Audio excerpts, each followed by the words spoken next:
Hello Cancer, this is Kate from Clear Blue Tarot with a reading for you today. So I did get a bunch of reversals in this reading, and I kept them at first just to see if they seem to be what the message wanted to be, and it definitely did. So I don't know, I'm gonna have to go through my decks and figure out why I keep getting reversals, because this one was just out of control. But I don't know, maybe I should start keeping them because the meanings are so different when they're reversed. Maybe I'm being guided to do more reversals. So I'm gonna see. But this reading, I'm gonna do this reading and then see how people like it. So in the center, I'm starting off here with the Seven of Fire and the Koala Spirit. And the Seven of Fire is about defending yourself against opposing opinions, and sort of coming to terms with that feeling where you're feeling like something is coming against you and you have to decide whether you want to give validity to this other way of seeing things, or if you want to stick to your guns and just plow forward with what you think instead. And because it's coming out with the Koala Spirit, which is reversed also, that's called Spirit Has a Plan. And when it's reversed, it means that you're not really listening to your intuition. You're resisting spirit. So when it's backed up by the Seven of Fire, it kind of looks like you're trying to fight with the divine and not have your third eye opening awareness of the situation. You're more looking at it with your two physical eyes, or your brain, not your heart, or your brain, not your higher awareness. So that's what I got from that. And then it's challenged by the Gotcha card, which is from the Fairy Oracle deck. And the Gotcha card is about, it's kind of like a tower. The Gotcha comes in, he's got this like one eye peeking out from his fingers there. It's kind of a creepy look, and that's sort of about like the creepier things in life that can come up and catch you off guard to shake you up. But because it's supposed to occur kind of like a tower, it's to get you back to where you're supposed to be. So if you've been experiencing a lot of difficulties where things don't go the way you want, it's because you're being reminded that there's something happening that you're resisting that is supposed to happen. And until you just surrender and let this higher self take over and guide you with your intuition, you're going to keep experiencing more frustrations, more little nudges to get you on your path. Your recent past, I have the Prince of Wands. So that could be a person or it could be you. And it's kind of like a teenager energy of like kind of action, but not a lot of thought, sort of enjoyment of life, action, fun stuff, like teenagers going out and about, wanting to do, but not always being thoughtful, not always being led by your heart, you know, none of those things necessarily. If it's there all by itself, it's not supplemented by other cards, then it's just saying, you know, you're just kind of, it's kind of a selfish energy, and it could be someone you know, it could be you, but that's what you're coming out of, is that energy. The situation is resting on the Seahorse Spirit, and that's Watch and Wait. It's a meditative card. The koala is number 35 and the seahorse is number 53, so they mirror each other. And if the koala is upside down and it's saying you're not trusting your intuition, the seahorse is the solution as the mirror image. The seahorse is saying meditate, watch and wait, calm down, slow down, go within, find your answers within, stop resisting this and just accept it gracefully. There is a big change happening because you're crowned by the Ten of Fire, which in the Good Tarot is not about a burden, but it's about a burden being released. It's about the end of a cycle. And because the fire is the wand element, it could be that these wands that the Prince of Wands is all about have become a burden. And so there's a transformation happening where the fire is burning up these wands of action without heart, action with no cups. So this looks like a transformation of behavior. And then the butterfly spirit came out reversed in the near future outcome. So butterfly is all about beautiful transformations of, coming out of the cocoon. But because it is a death and rebirth, there can always be some pain involved. There's sometimes some clinging to what was, and maybe remembering the good stuff of what was and not wanting to lose that, but it's already gone. If it's the end of the cycle, then you need to look for different ingredients to get back to those good aspects that you had in the past in this old cycle. And they'll be better, because if, for instance, say the Prince of Wands is transforming, there's a long way to go up from being the Prince of Wands. The Prince of Wands is not like a final outcome. It's a teenager spirit. So if you were a teenager and you just stopped there, then you would not experience all the good things that can happen when you're grown.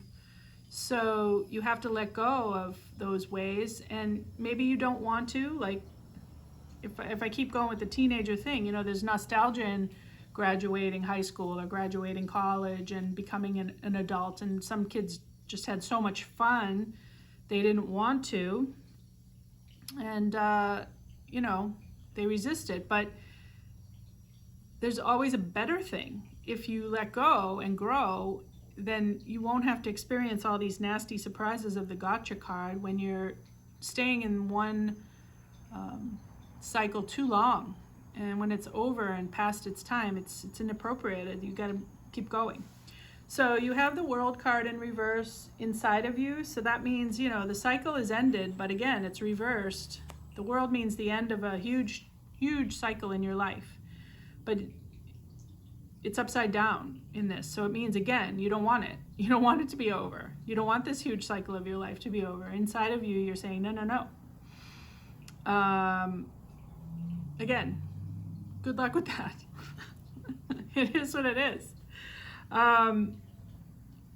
What you're showing the world is Lisa of the Shadows from the Fairy Oracles, and it is upside down. And she's the fairy who goes to help people who are really like at the bottom, the people who have hit bottom. She will show up to help them.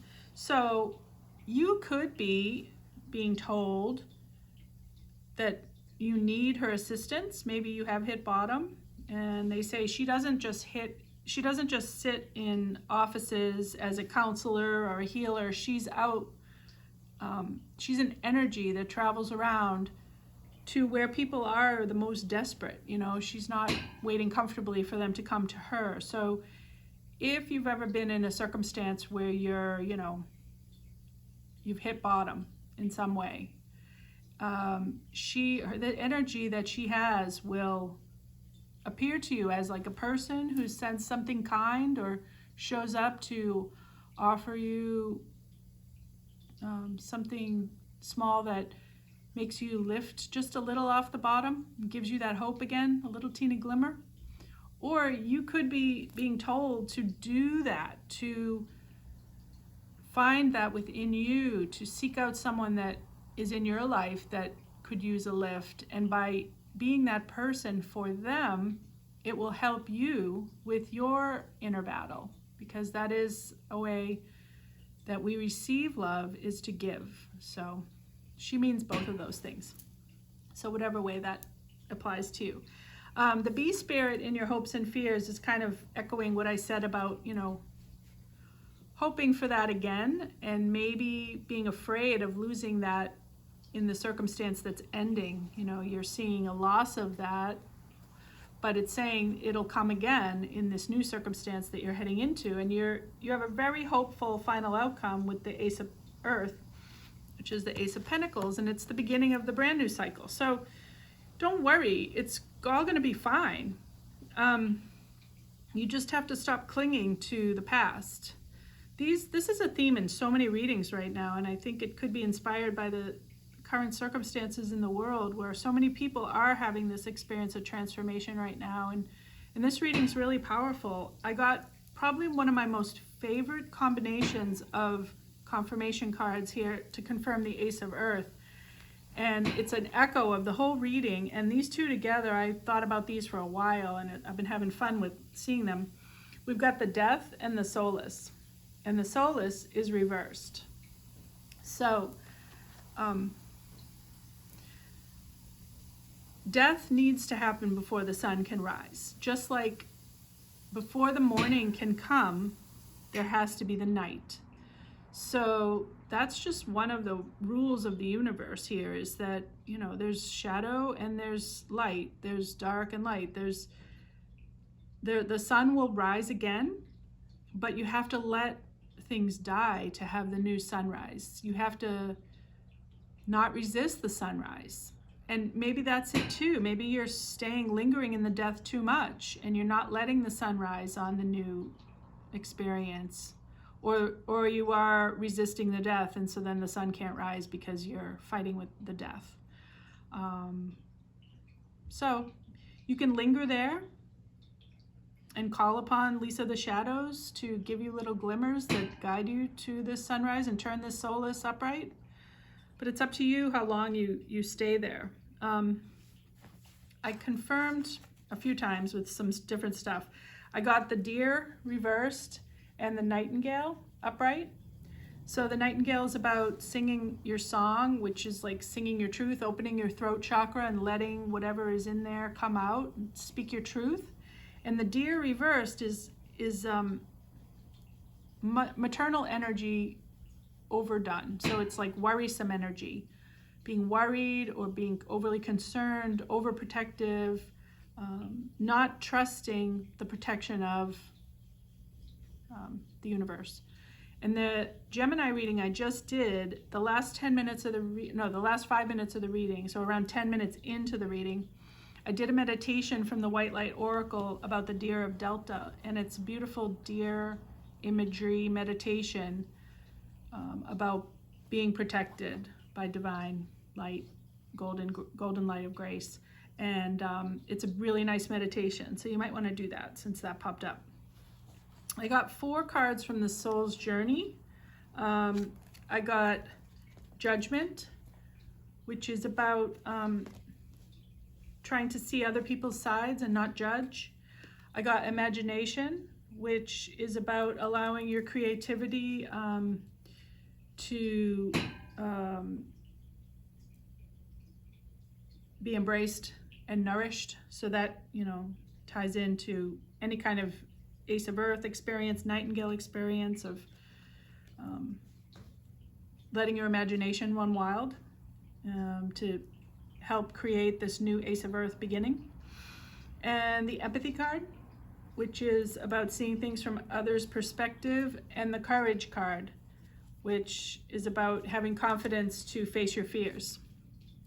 So those are all good little advice nuggets for this challenge you're having right now. And then the final outcome, I pulled one of the Kuan Yin oracles, the Wild Red Rider, Blessing Bestowed, and that's number 44, and it's the same as the Lease of the Shadows, which was a 44 reversed. So just like the koala was reversed and the seahorse was kind of the answer, the Lease of the Shadows was that one about the healing fairy that makes people lift up their spirits a little. It's mirroring with the 44s, the Wild Red Rider, Blessings Bestowed. And I want to read just a little about that. It says, I bring harmony, serenity, goodness, and order to your life. I see from a higher perspective that which can be altered so that the patterns of your life can heal, and you can step forward on your path with clear purpose. I bring you the embodiment of my mantra, opening your heart and granting your prayer immediate answer. Om Mani Padme Hum. So it says here, you are an old soul. You are big and bold enough to learn how to trust more, to allow your destiny to be fulfilled. The divine knows what is needed, and it will respond to all of your prayers rapidly and with great wisdom, compassion, and unconditional love. Wild Red Rider blessing bestowed appears when grace is going to sweep in and change things according to the highest and greatest good for you and all concerned. The divine is handling life the most when it seems utterly out of control to the human perspective.